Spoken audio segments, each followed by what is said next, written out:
చండీ యాగంతో ఆ దుర్గాదేవి అనుగ్రహం.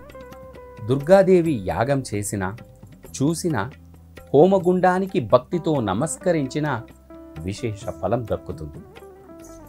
యాగం అంటే పెద్ద క్రతువు, వేదకాలంలో మాత్రమే సాధ్యమయ్యే ఆచారం.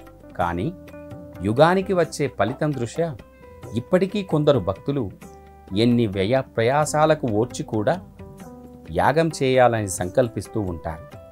హిందూ సాంప్రదాయం ప్రకారం ఎన్నో యాగాలు ఉన్నా వాటిల్లో ప్రముఖంగా వినిపించేది చండీ యాగం. చండీ అంటే తీవ్రమైన అని అర్థం వస్తుంది. ఎవరీ చండీ? చండీ దేవత గురించి పురాణాల్లో ఎన్నో ప్రస్తావనలు ఉన్నాయి.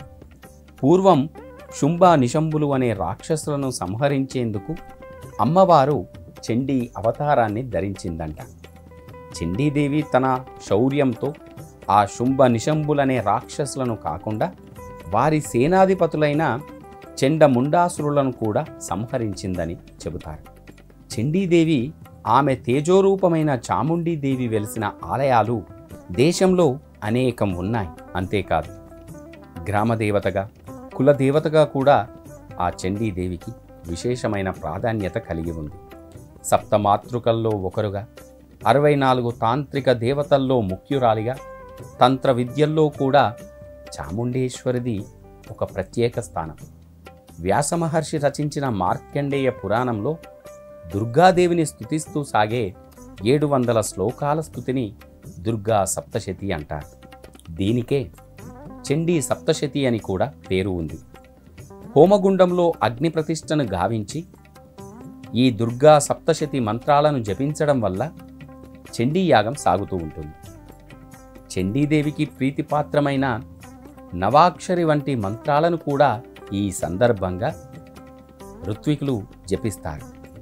యాగంలో ఎన్నిసార్లు దుర్గా సప్తశతిని వల్లవేస్తూ అందులోని నామాలతో హోమం చేస్తారో దానిని బట్టి శతచండీ యాగం, సహస్ర చండీ యాగం, అయిత అంటే 10,000 చండీ యాగం అని కూడా పిలుచుకుంటారు.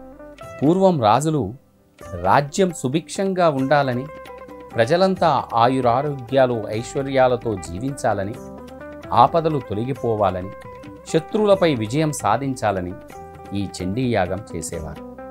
ప్రస్తుత కాలంలో రాచరికాలు పోయినా చండీ యాగం పట్ల నమ్మకం మాత్రం ఇంకా స్థిరంగానే ఉంది. అందుకే ఇప్పటికీ భక్తులు, స్తోమత ఉన్నవారు, వివిధ రాజకీయ నాయకులు, ప్రముఖులు ఈ యాగాన్ని తలపెడుతూ ఉంటారు. అందుకే చండీ యాగం వల్ల వచ్చే ఫలం మాత్రం ఎంతో విశేషమైనది. ఈనాటికి చండీ యాగం నిత్య సత్యంగా, నిత్య నూతనంగా వర్ధిల్లుతోంది.